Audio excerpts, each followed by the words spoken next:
personne n'effacera la jalousie des gens. On attire les envieux lorsque l'on sait. Ils osent se faire passer pour des êtres bien pensants. Croient pouvoir juger les bons des mauvais. Mais l'amour n'a pas de loi. Et ne voit pas les différences. Ensemble, toi et moi, nous avancerons dans le même sens. Personne ne pourra contrôler nos sentiments. Qu'importe la religion, qu'on soit noir ou blanc. Nous sommes une génération, nous sommes une vocation. Faisons de la radio comme nous l'avons appris. PDFM 106 MHz. Voilà, mesdames et messieurs, de retour sur ce plateau, qui a vraiment, on a suivi la première période entre cette équipe polonaise et cette équipe française. La France mène 1-0 et pour le plaisir de notre celui-là que j'aime beaucoup, Mathilde Biongo, mon sponsor infatigable, et je salue aussi son jeune frère Benezeb Biongo. Voilà donc, et aussi bien des bonnes choses aussi au président Maximiliano Mavungu, le président du FC contre de Dolisie. Voilà donc, la France mène 1-0 et la France a encore 45 minutes de croire à une éventuelle quart de finale. Voilà donc ce qu'on peut dire. La France qui a but de Olivier Giroud. Olivier Giroud qui a raté un but tout fait. Mais voilà donc là, il vient de marquer, de marquer encore ce but, et qui il fait que Szczęsny soit battu. Szczęsny, l'homme fort de la Pologne. Szczęsny qui est en train d'éviter beaucoup de choses. Et puis du côté de cette équipe polonaise. Et puis du côté de la France aussi, on a vu un but enlevé tout fait par ce défenseur de Manchester United, Raphaël Varane, le vice-capitaine de l'équipe de France. Voilà donc ce match. Déjà, l'équipe polonaise joue à la défensive. L'équipe polonaise est en train de jouer en contre pour contrer un peu cette équipe française. Et puis la France aussi a ce même style. On a vu la France gagner la Coupe du Monde en 2018 avec ce même style d'aller en contre et profiter par la vitesse de Kylian Mbappé, le natif de Bondy, ce joueur de Paris Saint-Germain. Voilà donc, mais la France n'arrive pas à aller en contre parce que les deux ailes jouent en contre. De l'autre côté, Ousmane Dembélé, le joueur du FC Barcelone, et de l'autre côté, Kylian Mbappé, le joueur du Paris Saint-Germain. Il faut aller en vitesse et fournir de l'eau du côté de cet attaquant de Milan AC qui est Olivier Giroud. Mais cette équipe polonaise est en bonne garde. Cette équipe polonaise est en train de contrer toutes les attaques de Kylian Mbappé, toutes les attaques aussi de Ousmane Dembélé. Donc voilà donc ce qu'on peut dire pour ce match France-Pologne qui se dessine par une victoire française. Mais un faille peut coûter aussi peut coûter aussi la défaite française. Donc les Polonais attendent moins d'erreurs de cette équipe française. Donc une erreur seulement peut coûter aussi la défaite de cette équipe française qui a cette panoplie de stars malgré les blessures. Malgré les forfaits de ces grands joueurs, la France est a une équipe de rêve. Au milieu de terrain, vous avez Aurélien Tchouaméni, le milieu du terrain de Real de Madrid, est là au milieu, qui est en train de garder comme la sentinelle de cette équipe. Et nous avons aussi Adrien Rabiot, le milieu de terrain de la Juventus de Turin, qui, lui, malgré sa lenteur, mais techniquement, il est peaufiné, il est très bon. Voilà, donc, de l'autre côté, la vitesse, la fougue de Antoine Griezmann, qui est en train de jouer en tant que métronome de ce milieu du terrain. Voilà, on attaque, on a Olivier Giroud, on a dit tout à l'heure, on a Ousmane Dembélé, on a Kylian Mbappé. En défense, Raphaël Varane qui est là en défense. Qui nous permet, de bonifier cette défense ici. C'est lui carrément le patron de la défense avec le gardien de but, le Hugo Lloris, le capitaine qui a atteint le cap de Lilian Thuram, un bon but de cet attaquant de Milan AC, Olivier Giroud. La passe donnée par Kylian Mbappé. Mbappé qui est en train d'augmenter aussi toujours ses stats. On vous rappelle déjà que le vendredi à 20h de cette semaine qui commence, Pays-Bas-Argentine, ça nous rappelle la finale de 1978 et ça nous rappelle aussi le demi-finale de 2014, Pays-Bas-Argentine.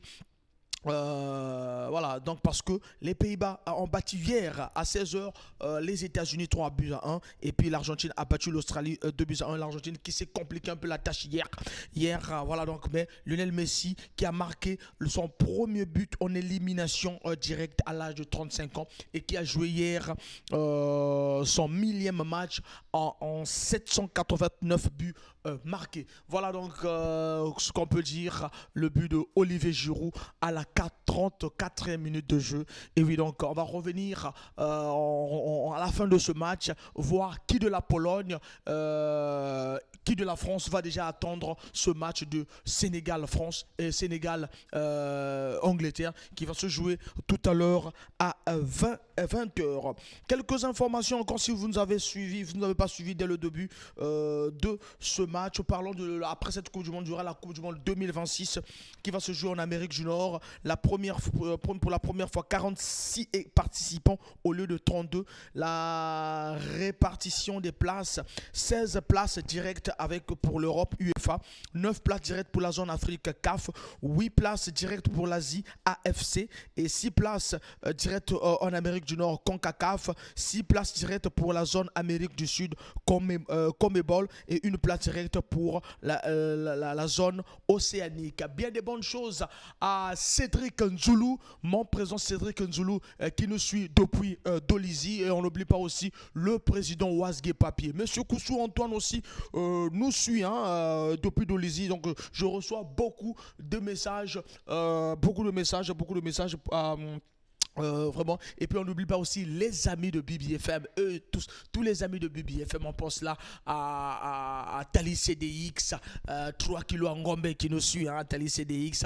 On n'oublie pas aussi de saluer Arnaud Ngabou et pourquoi pas le capitaine de l'équipe Grâce Puyol qui vraiment nous suit.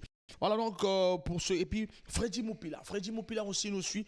Pourquoi ne pas oublier un grand, lui c'est le pape Moupila aussi période, on croit que vraiment la Pologne ne doit pas jouer ainsi, la Pologne doit vraiment monter parce qu'ils ont promis au départ de contrer cette équipe française, mais dès lors qu'ils sont menés, s'il reste à ceci, la France va peut-être gagner ce match, mais il faut aux Polonais vraiment d'attaquer, d'aller prendre le point d'un match nul et pourquoi pas ramener cette équipe en prolongation et pourquoi pas arriver au tir au but. Et à la France aussi d'attaquer et de vraiment ramener cette victoire. Voilà donc ce qu'on pouvait dire sur